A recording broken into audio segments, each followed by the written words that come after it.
Welcome back to The Accidental Writer at the Alex Cafe. I'm Susan Berg. And I'm co-host Dickie Gross. Today on the show, we're talking about life after grief and how we recover through the grieving process.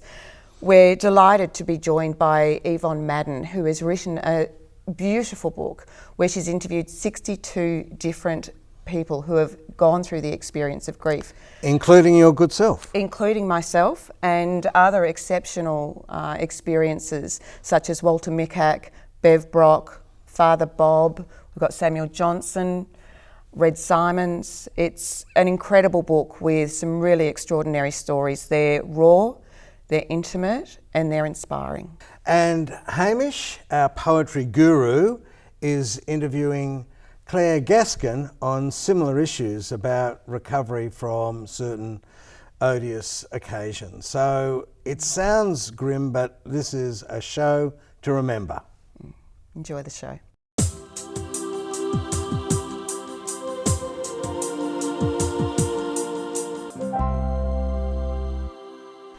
Evonne, you have produced a book that is absolutely beautiful called Life After. You've interviewed 62 people about their experience with grief, and the interviews are raw, they're intimate, they're inspiring. Can you tell us why you wrote the book and what you hope that others will take away from it? Thanks, Susan. So the reason I started with this book was because I lost my husband Paul to cancer 6 years ago, and we had two very young children at the time, Joseph and Heidi, and I guess I found at the very beginning I could cope with the practical, getting life organised for the kids, but emotionally I was really struggling. And I'm a journalist, and I very early on just started to think I needed to talk to people about this. I needed to ask them, how do you go about this whole grief business? So I started interviewing people about probably 3 or 4 months after Paul died in 2015. That's quick. Yeah, it was. I can't remember exactly what was going through my head at the time, but I was very clear from the beginning that I wanted it to be a book. I had the format in my head. I think perhaps before even the first interview, I wanted it just to be a big cross-section of people. So there's some well-known people in there, but mostly not. People from a whole range of experiences, and I just wanted to ask people to be honest about their experiences, because I noticed very early on that it's not something that's spoken about so much or so openly. So I was really wanting to get into the nitty-gritty of what's your day-to-day life like while you're navigating this process. And what do you hope that the others will, from people reading it, that they'll give them some tools or? Yeah, I hope, I guess I hope people recognise their own experiences in these stories. We can't relate to a lot of them, of course. I mean, there are Holocaust survivors in here and people that have been through really, truly unimaginable events. But I think there's still some commonalities in these stories just about how you work your way through this process, how hard you are, how much pressure you put on yourself to get through this process as well. So I hope people can really just pick it up, find some stories and even just some little anecdotes that they recognise, and perhaps feel a little bit less alone and a little bit less scared, I guess, about what they're going through. It is a great read. And I say that, you would think it shouldn't be a great read because it's about people in pain. But, I would say to anyone watching this, it's a great read because it's anecdotes, stories about real people, and you write in a very accessible style. What I wanted to ask is, what struck me, what amazed me, was that it's a very secular Australian view of grief, because God isn't sort of coming out. The afterlife, we'll meet in the afterlife. They've passed on to a better world, Your people didn't use that form of consolation in their tales. Not many. I mean, there are some, but the interviews weren't really guided at all. It was really a very open conversation. So the interviews kind of took their own path. So you're right, there aren't many people in there that talk about their religious experiences or how they used religion to get through what they were going through. But there are some. So one example is Bev Brock. She lost her husband or former husband, Peter Brock. And she got a lot of comfort from her belief in the afterlife. And she said Peter would have as well. She said that it was something that they'd often discussed. And I think she used the phrase that Peter would have thought he'd simply put on a new overcoat and moved into the next phase of his life. So it did, in her case, give her a lot of comfort. With the interview process, were there struggles with that? Were there some interviews that were more difficult to listen to ask questions that maybe were painful for you as well as the other person? Or yeah, I think in some cases I felt a little bit intimidated, not by the individuals but by their circumstances. Right. Some just felt too big. Like when I was quite nervous before I interviewed Walter Mikac, because we all know his story, how he lost his family in Port Arthur, and I just didn't quite know how to approach it. And he was a wonderful person to speak to. I didn't need to be nervous, but I was, because I just was really quite overwhelmed by what he had been through. Well, there are two factors, I think. There is the number of people lost for an event of grief. Yeah. So if you lose more than one, clearly. Yeah. Time is a big factor in a lot of ways, I think. One is the idea that you grieve for a certain amount of time and then you're not grieving anymore. I don't think you can put a time limit on grief. No. I know I was told 12 months after my experience that it was time to get on and get over it, and I don't think that you can give people that time frame. It's something that has to happen naturally, and you're processing different parts of grief for considerable time. It lessens, naturally. Well, Samuel Johnson in the book, he said, I hate time heals all wounds, and I think it's bullshit. That's the contrary view. That is the contrary view. So Samuel put it as strongly as he's prone to do. And as I was reading it, I was thinking, where does that give him the possibility of recovery? So we all have to recover. And there's a certain cruelty in saying that. Cruelty to the person who's died, because, you don't want to forget them, and cruelty and sort of a judgmental attitude to the aggrieved. And so, difficult balance to get. Yeah. How did you practice your own self-care during this writing process? I found it quite a comfort, actually, talking to people, and the book itself almost kept me company at night time, so I put the kids to bed, and just working on this, whether I was transcribing the interviews or doing the interviews or working on the pieces or thinking about who else I'd approach, it just probably sounds silly, but it almost kept me company. So it was the thing that I really wanted to do. But aside from that, I loved reading. Helped me so much, actually. Became probably a joke between some of my friends, but I just couldn't get enough memoirs or kind of death books. I just would read them, keep reading them. So you got into death? Well, yeah. I kind of became quite fascinated with it in a way, because I'd never had to deal with it, and it just opened my eyes. It is to what incomprehensible it's like. that people won't exist. That, one day you two won't exist. It's sort of incomprehensible. Death is something we don't talk about enough when we're alive. It's almost like something, it's a taboo subject, don't discuss it. And wouldn't it be more helpful if we grow up being open and having open discussions about death, and even your own death, and what you would like the process to be, but making it less frightening, more acceptance around it. But then I guess it's a question of how do you do that? I mean, if I think about when my husband Paul was getting really sick, we didn't talk about what was coming. I don't know whether that's through denial. I think in my case it was. It's easier for me to deny what was happening than perhaps it was for Paul, because he was, of course, feeling so unwell. But I think it would be a great idea if we spoke about it more, but I think we avoid it until... Because it's too painful? Until we... Yeah. Matt Galinsky perhaps is one example here, who a lot of people know his story, but he is a chef, well-known chef in Queensland, and he lost his family in a house fire, his wife and 3 daughters.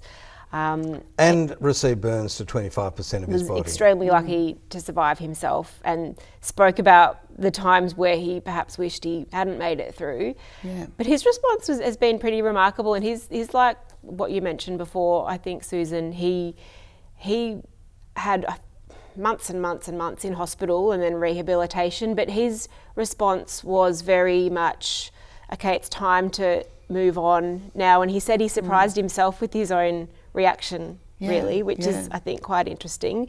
But he said he had times where he wondered why the doctors did what they did. He didn't perhaps feel like he was worth saving, but he said once he felt a lot of community support around him, he said that was his reason to keep going. He felt like he'd failed his kids. Yeah. I think that's the thing of, survivor guilt. You absolutely, in situations like that where... You had that?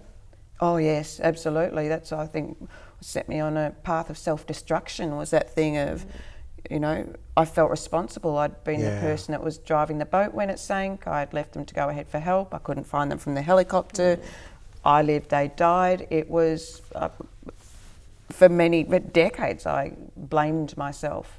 Hence, the path of self-destruction. Do you feel it now? No, I've released it, and that's what the writing process for me was giving my trauma somewhere else to live that wasn't inside of me. But it also gave me that time to reflect on my life and what had happened, and to be able to see where things weren't my fault. They was just a terrible accident, and it was a great way for me to release that trauma, that pain, that feeling of responsibility.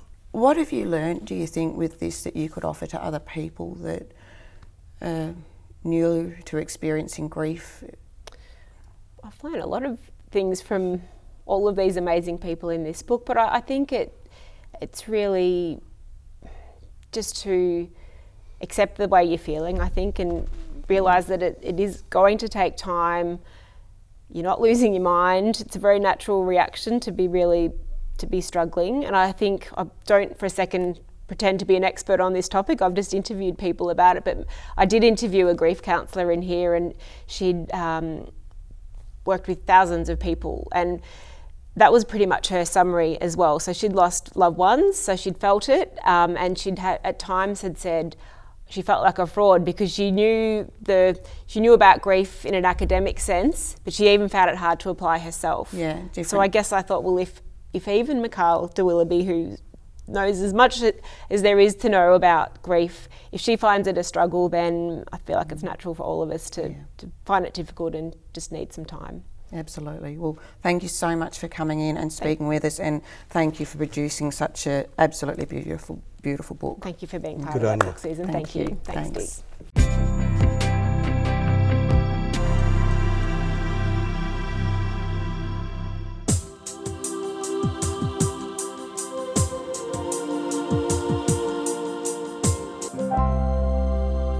Welcome to the program, Claire. Thanks, Hamish. Thanks for this opportunity.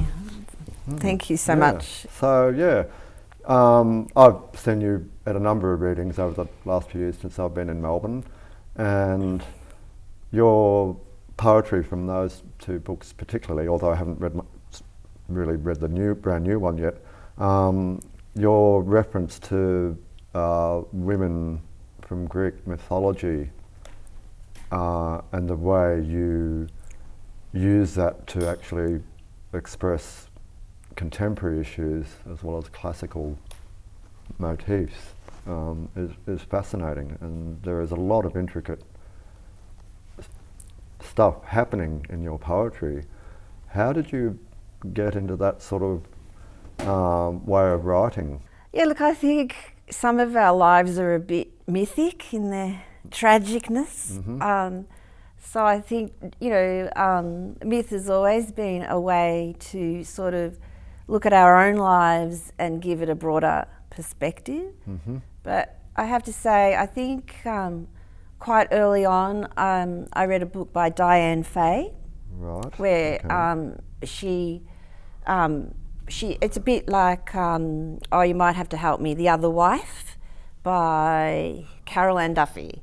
Ah, yes, Carol So Duffy, it's a yep, feminist British part, yes. revisioning, and in the Diane Fay one, she looks at, characters in mythology, because, we live by mythologies. Our whole political system is based on, mythology stories. Yes. And so I think for women, it's really interesting to look at, what messages, what's the bigger picture of the messages that we live by? What are the themes? And so, I think, women for a long time have been really interested in repositioning, looking at mythology, because we still, still very relevant to our daily life, and looking at, women not being just, a prop or to serve the male dilemma, but to have a voice of their own. And I think it's a really interesting way to look at contemporary issues. I very early on came across Sylvia Plath, and look, you can open her journals at any spot, and what she's doing is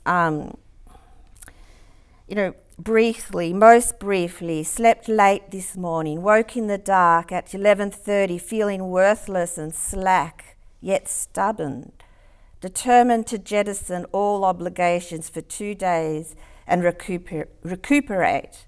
This fatigue sucks, leaching at my veins.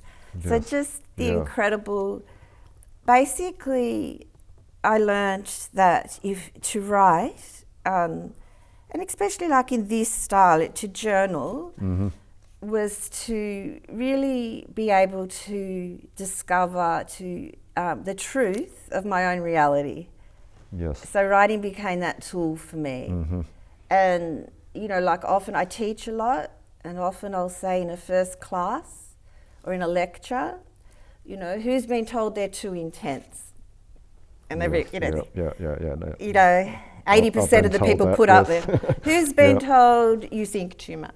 Yes, Who's been told you overanalyze? And I say, well, congratulations, you're a writer. Yes. So Because you can't leave things alone and you want to express it. That's right. But, like if someone says you think too much, it's not that you can't leave things alone. It's like this needs to be expressed. Absolutely.